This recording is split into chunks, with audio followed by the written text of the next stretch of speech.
صدر Donald Trump Iran کے خلاف جنگ ختم کرنے پر آمادہ، امریکی اخبار کا بڑا دعویٰ۔ وال اسٹریٹ جرنل کے مطابق ڈونلڈ ٹرمپ نے مشیروں کو بتایا کہ وہ آبنائے ہرمز کھلوائے بغیر تنازع ختم کرنا چاہتے ہیں۔ ٹرمپ نے فیصلہ کیا کہ فی الحال ایرانی بحریہ اور میزائل ذخیرے کو ختم کرنے کے اپنے اہداف پر توجہ دی جائے، آبنائے ہرمز کو کھولنے کے لیے بعد میں کارروائی کی جائے گی۔ سرکاری عہدیدار کے مطابق ڈونلڈ ٹرمپ نے کہا، عالمی گزرگاہ کھلوانے کے لیے فورسز بھیجتے ہیں تو تنازع 6 ہفتوں سے بڑھ جائے گا۔ اہم گزرگاہ کھلوانے کے لیے ایران پر سفارتی دباؤ ڈالا جائے گا، بصورت دیگر یورپی اور خلیجی قیادت پر زور دیا جائے کہ وہ عالمی گزرگاہ کھلوانے کی قیادت کریں۔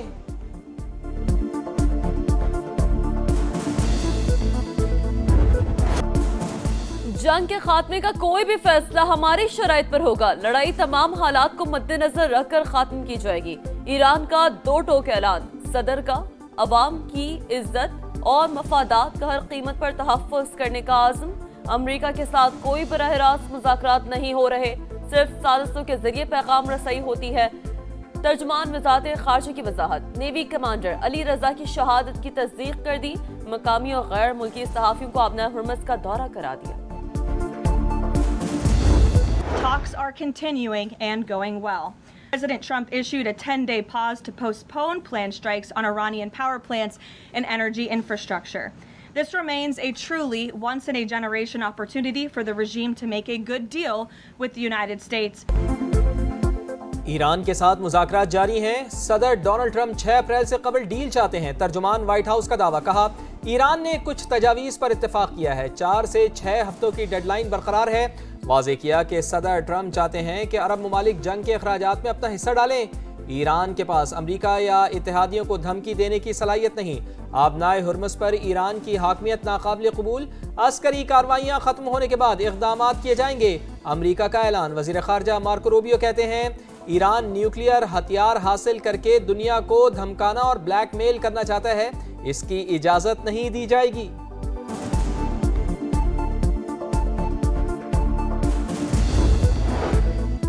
ایران سعودی عرب کا احترام کرتا ہے اور اسے برادر ملک سمجھتا ہے، ایرانی وزیر خارجہ کا ایکس پر پیغام، لکھا کارروائیاں صرف دشمن جارحہ قوتوں کے خلاف ہے جو نہ عربوں کا احترام کرتے ہیں نہ ایرانیوں کا۔ واضح کیا وقت آ گیا ہے کہ خطے سے امریکی افواج کو نکال دیا جائے۔ ایران نے دشمن کے فضائی کمان نظام کو نشانہ بنا کر اپنی صلاحیت دکھائی۔ اسرائیل اور امریکہ کی ایران پر جاری صوبہ ہرمزگان میں کارگو کشتی پر حملے میں 8 افراد شہید، اصفہان، نجف آباد، مبارکہ، کاشان اور شہرزا پر بھی بمباری۔ ایرانی میڈیا کے مطابق مختلف مقامات میں دھماکوں کے بعد دھوئیں کے بادل چھا گئے، ایران کا جوابی وار، صہیونی ریاست پر میزائل داغ دیے، شارجہ میں بھی ڈرون حملہ، ٹیلی کام کمپنی کی عمارت کو نشانہ بنایا گیا، دبئی میں ڈرون کا ملبہ گر جانے سے 4 افراد زخمی، دبئی ساحل کے قریب کویتی آئل ٹینکر پروجیکٹائل کا حملہ، جہاز میں آگ بھڑک اٹھی، یو کے میری ٹائم ایجنسی کے مطابق جہاز پر موجود تمام عملہ محفوظ ہے۔ سعودی عرب کا بھی 8 بیلسٹک میزائل گرانے کا دعویٰ۔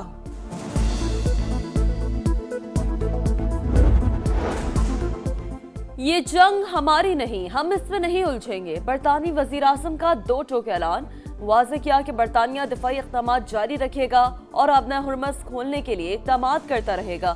ہم نے جو کیا وہ دفاعی اقدام تھا، برطانیہ کے قومی مفادات اور خطے میں اپنے لوگوں کی حفاظت پر توجہ مرکوز رکھیں گے۔ جنگ کی وجہ سے گھریلو سطح پر پڑنے والے اثرات کے لیے جو کر سکیں گے وہ کریں گے۔ مشرق وسطی میں لگی آگ بجھانے کا مشن، ایوان صدر میں بڑی بیٹھک، خطے کی صورتحال اور ثالثی کی کوششوں پر مشاورت۔ اسحاق ڈار کی ترکی، سعودی عرب اور مصر سے سفارتی روابط پر بریفنگ۔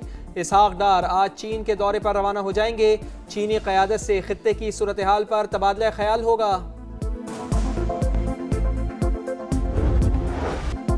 فوجی اور سفارتی محاذ پر بدترین شکست کے بعد بھارت کی خفت مٹانے کی کوشش، ایک اور فالس فلیگ آپریشن کی سازش بے نقاب۔ ذرائع کے مطابق بھارتی فوج بے گناہ افراد کو جیلوں سے نکال کر اکٹھا کرنے لگی، غلطی سے سرحد پار کرنے والوں کو زبردستی پاکستان کے خلاف استعمال کیا جائے گا۔ ڈرامے میں رنگ بھرنے کے لیے چند بھارتیوں کو بھی گھناؤنی سازش میں استعمال کرنے کا منصوبہ، دنیا بھر میں رسوائی سمیٹنے والی را اور پٹا ہوا مورا، جے شنکر گھناؤنے پلان کا ماسٹر مائنڈ۔ مودی سرکار اب تک پلوامہ اور پہلگام واقعات کے شواہد بھی سامنے نہ لا سکی۔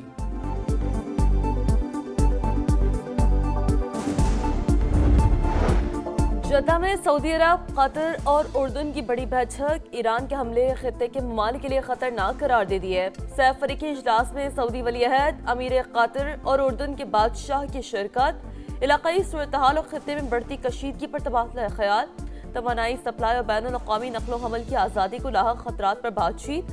سعودی ولی عہد سے امیر قطر اور اردن کے شاہ عبداللہ کی الگ الگ ملاقات بھی ہوئی۔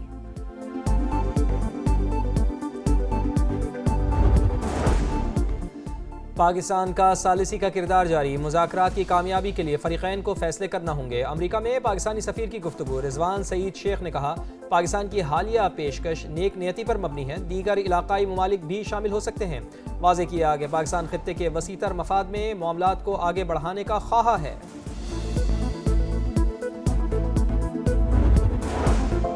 ایرانی پارلیمانی سیکیورٹی کمیشن کے آبدہ ہرمز میں جہازوں پر ٹیکس لگانے کی منظوری۔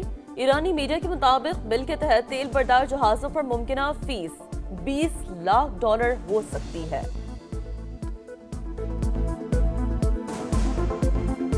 آبدہ ہرمز سے گزرنے والے جہازوں کو ٹیکس ایرانی ریال میں ادا کرنا ہوں گے۔ ترجمان کے مطابق غیر جانبدار ممالک کے جہاز کو اجازت دی جائے گی۔ یہ ممالک ایران سے رابطے میں تھے۔ ہرمز کی بندش اور قیمتوں میں اضافہ امریکی جارحیت کو قرار دیا گیا۔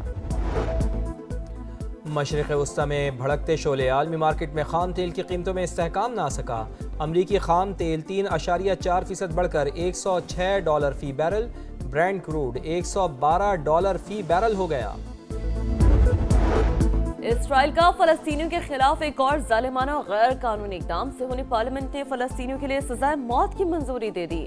قانون کے مطابق جو بھی اسرائیلی شہریوں کو قتل کرے گا اسے 90 دن میں پھانسی دی جائے گی۔ فلسطینی تنظیموں کی شدید مذمت، اسرائیلی سپریم کورٹ میں اپیل دائر۔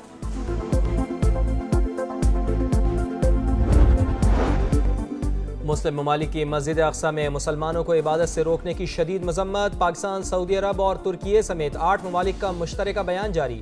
واضح کیا کہ اسرائیلی اقدام بین الاقوامی قانون کی صریحاً خلاف ورزی ہے، اقدام عالمی امن کے لیے خطرہ قرار۔